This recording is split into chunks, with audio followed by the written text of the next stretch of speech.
Hello, everyone, and welcome back to the Education Corner podcast. Today we are speaking to Mrs. Beth Dawson, the headmistress of Sutton High School, which is an all-girls school that runs from 3 to 18.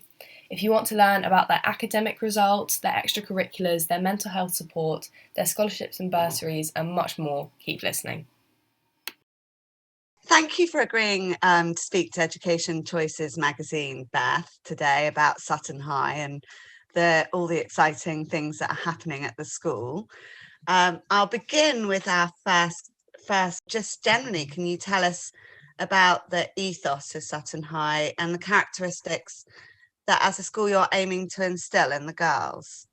Yeah, well, firstly, thanks for having me. I would say the main part of our ethos is that we're an all-through school. So we have girls from age 3 all the way up to age 18, and that gives us a real sense of community here and a real sense of family. So we say that when girls join us, they're joining the Sutton High family, and I think that that really goes through everything that we do. We've got, in terms of characteristics, we were given a steer by people back in 1884 when the school was established, and they established a set of 3 values which are still our values today, which is courage, truth and joy, and they are part of absolutely everything we do. So in terms of courage, we want the girls to be resilient, we want them to take challenges head on and take academic risks. We want them to be bold in their learning and fearless, and we want them to be brave in what they attempt to do. The truth comes through them being true to themselves and having faith in themselves and being proud of who they are. And I think that means that what sets our girls apart is that they're truly kind of confident and comfortable and self-assured in who they are and what they stand for. And the joy is obviously really a key part. Girls spend a lot of their time at school, and so we want it to be fun. I think the girls here, they absolutely love their school. They love learning. They find kind of sparks of joy in everything. And so it just creates a really happy atmosphere and happy environment here. So for me, those 3 core things, the courage, the truth and the joy, they are as relevant today as they were in the Victorian times when the school was first founded. That's fantastic. And you've also got a school dog, I believe. We have Buddy. Buddy is very popular, and he sort of injects that fun as well. He's still going through a training program, so he's a big dog. So he's absolutely lovely, and the girls love him, and he's always out and about in the playgrounds with them, and he visits lessons and things like that. He's really been a great addition to our kind of well-being support that we offer here. How old is he now? He's he's 1, so it's his birthday. So he's still a puppy, really. But as he gets older, he's getting better at things like, not running off across the field, things like that. So I think it's fantastic and so great for mental health as well. Absolutely. And the girls can walk him, and they can read to him, and they can talk to him. I think a lot of them kind of use him as an unofficial counsellor. Certainly some of the little girls like to just talk to him, which is nice. How does being part of the GDST and a girls' day school impact the education, do you think, of the girls who attend? And what kind of environment does this create?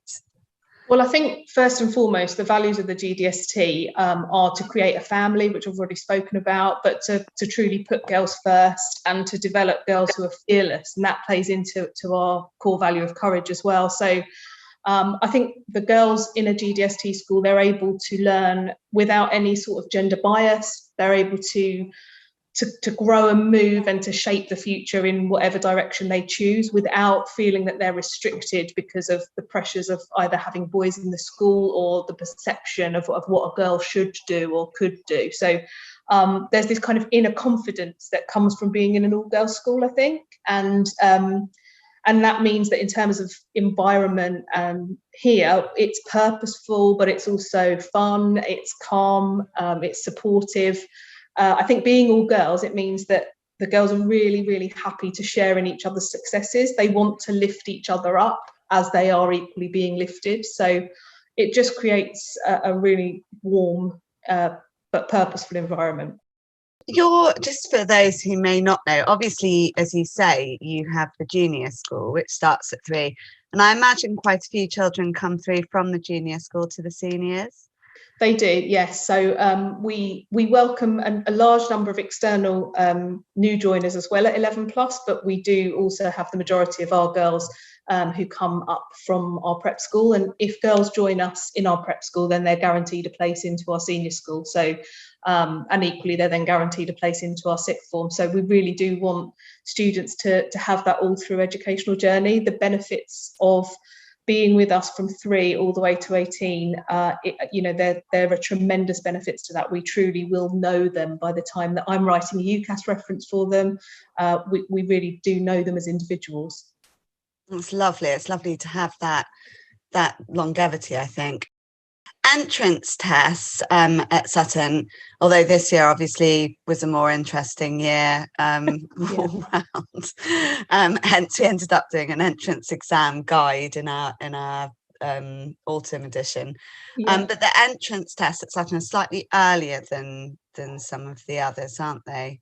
They are, yes. So our closing date is much earlier than most schools as well. So our closing date for 11 plus is the 1st of October. And then we invite girls in small groups. So they join us in groups of about 20. They spend a whole morning with us. They meet some of our girls. They have a lesson with one of our teachers. And then in between that, we sort of sprinkle some tests as well in there. And I think that means that sort of over November and December, we have about 20 different admissions days where they come in those small groups. We see sort of between 300 and 400 students across that time. And then it just means that we can make our offers before Christmas. And I think that's really important because I think girls should have a rest at Christmas. Yeah. And then further points of entry, so for anyone who may be unsure. Yeah, so we admit girls into all year groups unless we're full. So at the moment we're full in year 6, we're full in year 5, we're full in year 7, obviously. But other than that, we take admissions all throughout the year. Sutton itself is a borough where people come into the borough and people go out of the borough. So we have girls joining us at the start of most terms and most half terms actually across the school. But our main entrance points are either at the start of nursery at 3 or at reception at 5, or a number of girls now join us for 10 plus entry. So they join us at the start of year 6 and we split the year group into 3 forms at that point from the 2 forms that it had been. And then obviously 11 plus and sixth form. Your recent exam results, I'm now moving on to the GCSEs and A-levels, have been absolutely brilliant. How have you been able, I mean, obviously it's been challenging times and we've faced many obstacles, including a rather dramatic pandemic. How have you been able to motivate the girls to achieve this? Well, we are a school where we want each student to reach her fullest potential. So everything that we do in our academic monitoring and our academic intervention, it's about that particular student and everything's tailored to her. So her own individual targets, her own individual set target grades and things like that. I think that helps with the academic side of achieving good results. But in the pandemic, what we focused on most was remaining a community. And so we just wanted to emphasise that at every single point that we could, that our pastoral care, our academic support, it all continued online. But because we know girls are going to do better when they feel cared for, and when they're relaxed and happy and confident, we tried to build in a lot of online fun. So we had things like staffed masked singer competitions, family online bingo, which we had 250 families at home taking part in, and redesigning all the different bingo names so that we had our own Sutton High School bingo slang by the end of the couple of times that we did the online bingo. For me, I'm a firm believer that good exam results come from confidence. When you look at all the research studies, the biggest indicator of success in exams is confidence and contentment. So if we can manage to maintain that, and I think we did manage to maintain that during the pandemic, then we know the girls will get excellent results. And which universities, or I mean, doesn't have to be universities, some people choose to go straight into the working world, but what kind of things are the girls going on to do this year? So this year there's a real range, and there is every year, and that's really important. Our sixth form is small, our class sizes in sixth form are small, and that means that our careers advice is really tailored. So we want girls to feel confident to take whatever direction they choose, and sometimes that will be really specialist courses. So we've got girls going to Central St Martin's to do art foundation courses, but we've also got girls who, you know, want to pursue medicine. We have students going to read engineering at Imperial. But then we also have, for example, this year, someone who is really wanting to specialise in podiatry and is therefore going off to what is the top course in the country for podiatry. So for us, it's about them going in the direction that suits them. We do not push them in a certain direction. There isn't a type here. There isn't a specialist kind of subject area or a university that we push them into. We want them to make that choice. And that means that when they get to university, they know they're in the right place. You have also got great programs for children who are perhaps need challenging or want to challenge themselves academically. Mm-hmm. One of those being the Kaleidoscope enrichment program. Yeah. So Kaleidoscope runs in year 7 and 8, and then we have something called the Fiercely Independent project that runs in year 9 as well. And then in year 10, 11, 12 and 13, it just becomes, it's just called enrichment. And the purpose of those programs really is to get girls to try new things. Sometimes you will find a spark in something you didn't even know you were going to be great at. So in the Kaleidoscope program, they try a number of things, 6 different things over year 7 and a further 6 different things in year 8. And they range from things like archery to learning a new language such as ancient Greek or Urdu, to learning how to play chess and football skills, that sort of thing. Also in Kaleidoscope, they develop their presentation skills, their oracy, so they are working on presentations in groups. They look at the local environment, they look at Sutton and where they live and what they could do, one change to make it a better place. And then at the end of year 8, they look at their world. So they look at a project called Our World, and they look at a country in the world and how, again, they could potentially invent something that might support that country. So really those enrichment programs are about extension beyond the curriculum, and they're about pushing the girls into new areas they might not have considered, which they then might love. So that's what they're all about, really. I wish I was there. I know you pride yourselves on having a well-rounded education, as you've just been talking about. Are there any other aspects of what Sutton offers that you feel help you to achieve the same? I think it's to do with our size. So our average class size here is between 18 and 20. It means every girl here can nurture her own talents and strengths, and it means that those strengths and talents are known and that all strengths and talents are equally valued here. So we're not going to place greater importance here on the STEM subject or the arts subject or English or maths or one specific skill set or subject area. We want each girl to play to her strengths, to be aware of her strengths. And so that just runs through everything we do. So, for example, we have totally open options at GCSE and A-level. We allow the girls to choose 4 subjects that they feel they're strong and they're going to excel in. We don't limit them to blocks. We want them to be able to play to the strengths that are going to get them on the next step on their educational journey. But we also make sure we have loads of co-curricular opportunities. And we have, as I've mentioned, that kind of real individual bespoke careers guidance, and that comes through one-to-one tutorials right the way down to year 7. So I think having a well-rounded education is what every school would say they do, but what we try to do here is make sure that there isn't a specific direction of travel for the girls at Sutton High School. Each student will forge her own path here. Which is so important. I think you've touched on mental health, or we have, but just talk me through the mental health provisions and what goes on in and outside the classroom. Obviously, it's a key issue with everything that's happened over the last year and a half. Absolutely. But I'm sure it's something that existed prior to that anyway.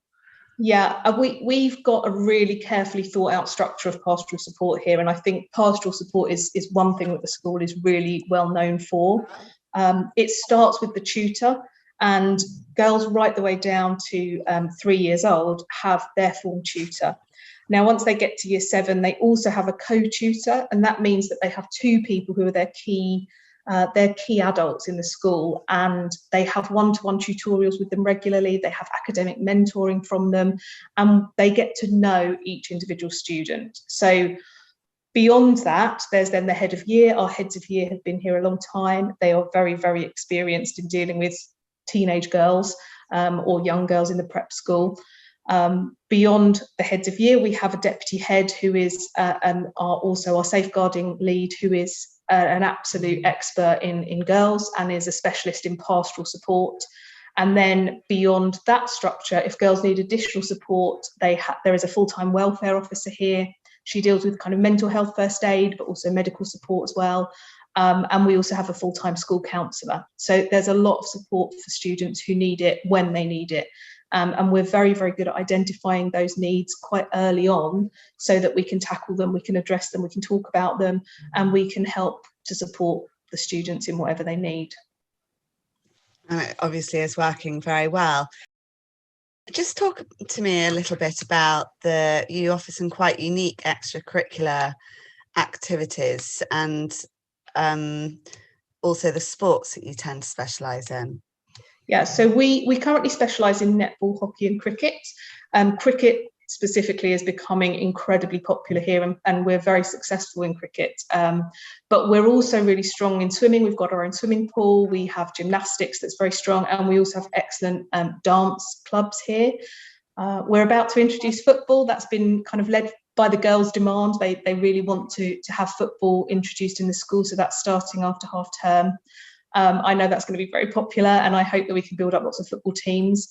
We're also obviously having a new development here, which will involve a new Astro on site, so that we don't have to kind of bus anywhere for games. We'll have that here. In terms of unique extracurricular, I think probably the most unique is we have a magic club that's incredibly popular, where Mr. Rana, our assistant head, teaches the girls magic tricks. And our next most popular clubs are probably our STEM clubs, to be honest. We have app building club, coding club. We have STEM burst, where girls can just come in early in the morning and do a little half an hour STEM experiment. And our cultural diversity society is growing and becoming ever more popular and leading initiatives across the school as well. And what do you do in cultural diversity? So Cultural Diversity Club is all about celebrating the diverse cultural backgrounds of our girls here. We're an incredibly diverse community. They look at different cultural backgrounds. They look at celebrating the different cultures that we have in the school in a wide variety of ways. But they're also leading on, for example, we're having a Suttonbury Rights Respecting Day in June, which the Diversity Club will lead on, and where students will earn a rights respecting badge as well. That's fantastic. In our magazine, we celebrate diversity as one of our core themes. You're just outside London. How does that affect you in terms of facilities, and what does it bring to the school being so near to London itself? Well, we're really lucky that we can get into the centre. We're about 5 minutes from the train station, and at Sutton we can get to kind of London Victoria in 20 minutes. We can get to London Bridge in about half an hour, and so we're just close enough to be able to enjoy, museum visits, gallery visits, that sort of thing, theatre visits. But we're also just far enough to have a little bit more space on site. We've got a lot of green space for girls to relax in, and we've got a lot of buildings. So we've got a fully equipped STEAM building with 9 different labs and design workshops, computing labs, art rooms. We've got a swimming pool, we've got a music centre. We're incredibly lucky that the space that we have here enables us to have a lot of specialist rooms, innovative spaces for the girls to learn in, and that will only improve with the development as well. So we've got a a development that's happening and has been happening. That's a 3-year development where we've got new modern languages classrooms, we've got a new wraparound space for our prep school, and we're having a new early years building being built this summer with our Astro, and also a new canteen as well. So there's a lot happening here. Gosh, that's going to be wonderful, isn't it? Yeah. And I know that you have some quite substantial bursary and scholarship options available. Could you just talk, for the sake of the listeners, really, about what you offer and what you're looking for? Definitely. So we offer into our senior school and into our sixth form, we offer bursaries and scholarships. So we have academic scholarships, and all pupils who enter the sixth form entrance exam and the 11 plus entrance exam are considered for those academic scholarships, and they can go anywhere from sort of 5% up to 50%. And then we also have performance scholarships in drama, music, art and sport. And for those, we're looking for girls who have a real commitment and passion in those areas and a lot of potential in those areas. So they will submit on video an audition for music and for drama, and they will come in for an assessment day in sport and in art as well. So we're looking for girls who really have the potential to excel in those areas. In terms of bursaries, the GDST offers an exceptional bursary programme. It's all centrally assessed at the GDST, and bursaries can go up to 100%. And we have at least 2 or 3 pupils in every year who are on full bursaries with us and who benefit enormously from that. That's fantastic. It's a tricky time for parents at the moment, obviously, looking around schools, but I imagine that you're starting to be able to invite people in for open days after so long. I certainly know that last year's cohort, in some cases, if they hadn't managed to visit before the pandemic, they were having to look very closely online and do online tours. What advice would you offer to parents considering Sutton High, and how do you feel that they would know if it was the right school for their child? I think finding a school place for your daughter is a mutual fit, and the school will feel right for your daughter as soon as she walks through the door.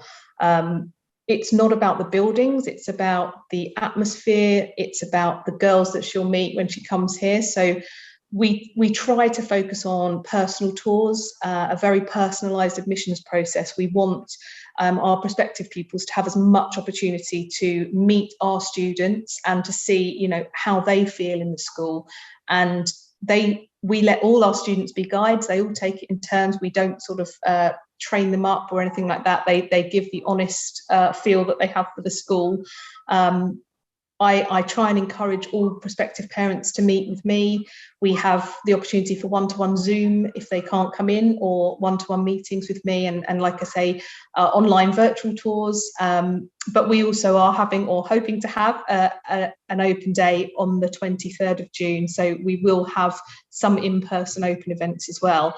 But I think schools are about the best fit for your daughter, and she will be her own unique self, and what's right for one student won't be right for another student. So, but I feel very strongly that you feel it when you're in the school. You feel, yes, this is the right place for me. And finally, just thinking, I mean, obviously we've talked about this in many different ways in the interview, but I don't think it's possible to generalise and say this type of person is right for our school. But what sort of girl do you think, how would you summarise a typical Sutton High girl? I would say you will know a Sutton High girl because she will have inherently a kindness about her, a warmth about her. She will be self-confident, but not in a brash way, just in a way that says, I'm comfortable in who I am. And that comes from knowing who she is as an individual. When girls come here, the first thing I say to them, my first assembly, my first letter to them, it's always about kindness. And I think if you found everything you do, if you have that as the foundation of your school, then you can only create a happy school where girls feel welcome. So I want staff in their interactions with girls to be kind, girls in their interaction with each other and with staff to be kind. We just have that running through the school. And so decisions that we make are always based in, what's the kindest thing for everybody. Very supportive community. Mm. Thank you so much, Beth. I'm sure many people are going to enjoy listening to this, particularly those now kind of looking for reception places, or possibly even a 10 plus or 11 plus place through to sixth form. So thank you again. Thank you so much. Thanks for talking to me and letting me tell you about the school. Well, it's been fantastic. I'll have to come and visit. Yes, please come and visit. Thank you very much. A huge thank you to Beth for coming onto the podcast today, and thank you for listening. Stay tuned for more Education Corner podcasts coming very soon.